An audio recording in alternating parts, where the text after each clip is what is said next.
ಡಾಕ್ಟ್ರೆ ನಮ್ಮ ಹೆಣ್ಮಕ್ಳು ಏನಂತ ಹೇಳಿದ್ರೆ ಬೆಳಗ್ಗೆಯಿಂದ ಸಂಜೆವರೆಗೂ ಊಟ ಮಾಡದೇ ಇರ್ಬೇಕಂದ್ರೆ ಇದನ್ನ ಕಾಫಿ ಟೀ ಮಧ್ಯೆ ಕುಡಿತಾ ಇದ್ರೆ ಅದು ಖಂಡಿತ ಆಗುತ್ತೆ. ಅಂದರೆ ಭಾಳ ಜನಕ್ಕಿದೆ.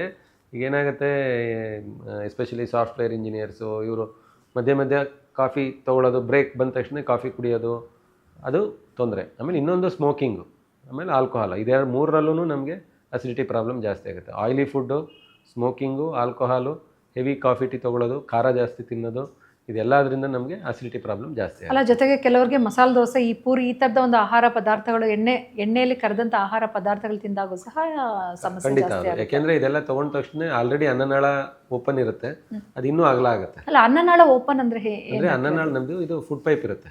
ಆ ಫುಡ್ ಪೈಪ್ ಕೆಳಗಡೆ ಓಪನ್ ಕ್ಲೋಸಿಂಗ್ ಒಂದು ವಾಲ್ವ್ ಇರುತ್ತೆ. ಆ ವಾಲ್ವ್ ಓಪನ್ ಆಯಿತು ಅಂದರೆ ಏನಾಗುತ್ತೆ, ನಮ್ಮದು ಫುಡ್ಡು ಆ್ಯಸಿಡ್ ಮೇಲೆ ಬರುತ್ತೆ. ಅವಾಗ ಏನಾಗುತ್ತೆ, ಆ್ಯಸಿಡ್ ಮೇಲೆ ಬಂದ ತಕ್ಷಣ ಅನ್ನನಾಳದ ಮೇಲೆ ಆ್ಯಸಿಡ್ ಬೀಳುತ್ತೆ. ಅನ್ನನಾಳದ ಮೇಲೆ ಆ್ಯಸಿಡ್ ಬಿದ್ದ ತಕ್ಷಣ ಎದೆ ಉರಿ ಶುರು ಆಗುತ್ತೆ, ಬಾಯಲ್ಲೆಲ್ಲ ಹುಳಿ ನೀರು ಬರೋಕ್ಕೆ ಶುರು ಆಗುತ್ತೆ. ಅದರಿಂದ ನಮಗೆ GRD ಅಥವಾ ಆ್ಯಸಿಡ್ ರಿಫ್ಲಕ್ಸ್ ಅಂತ. ಅದಕ್ಕೆ ಚಿಕಿತ್ಸೆ ಇದೆಯಾ ಡಾಕ್ಟ್ರೆ? ಅಂದರೆ ಯೂಶ್ವಲಾಗಿ ನಾವೇನು ಮಾಡ್ತೀವಿ, ಅದಕ್ಕೆ ಮಾತ್ರೆಗಳನ್ನ ಕೊಡ್ತೀವಿ. ಅಂದರೆ ಆ್ಯಸಿಡಿಟಿ ಟ್ಯಾಬ್ಲೆಟ್ಸ್ ಬರುತ್ತೆ, ಅದು ಕೊಡೋದ್ರಿಂದ. ಅಂದರೆ ಅವ್ರಿಗೆ ಏನು ಮಾಡಬೇಕು, ಮೇಯ್ನು ಈ ಥರ ಸಮಸ್ಯೆ ಇದ್ದವರು ಟೈಮಿಂಗ್ ಫಿಕ್ಸ್ ಮಾಡ್ಕೋಬೇಕು. ಬೆಳಗ್ಗೆ ಎದ್ದ ತಕ್ಷಣ ಒಂದು 3 to 4 ಗ್ಲಾಸಸ್ ಉಗುರು ಬೆಚ್ಚಿ ನೀರು ಕುಡಿಬೇಕು first thing in the morning. ಅವಾಗ ಏನಾಗುತ್ತೆ, ನಮ್ದು ಆ್ಯಸಿಡ್ ಎಲ್ಲ ಕಡಿಮೆ ಆಗುತ್ತೆ. ಆಮೇಲೆ 8 ರಿಂದ 9 ಬ್ರೇಕ್ಫಾಸ್ಟು ಫಿಕ್ಸ್ ಮಾಡ್ಕೋಬೇಕು. ಕಾಫಿ ಟೀ ಕುಡಿಯೋದಾದ್ರೆ ಅಲ್ಲೊಂದು ಅರ್ಧ ಕಪ್ ಕುಡಿಬೇಕು. ಮತ್ತು ನೆಕ್ಸ್ಟ್ 6 hours ಗ್ಯಾಪ್ ಮಾಡಿಕೊಂಡು ಒಂದು 2 to 3 ಲಂಚ್. ಮತ್ತು ಈವ್ನಿಂಗು 7 o'clock ಒಳಗಡೆ ಡಿನ್ನರ್ ಮುಗಿಸ್ಬೇಕು. ಲೇಟ್ ಡಿನ್ನರ್ ಮಾಡಬಾರ್ದು. 8ಕ್ಕೆ ತಿಂಡಿ, 2ಕ್ಕೆ ಊಟ, ರಾತ್ರಿ 7 ಆದಮೇಲೆ ಡಿನ್ನರ್. ರಾತ್ರಿ ಊಟ ಹೆವಿ ತೊಗೋಬಾರ್ದು.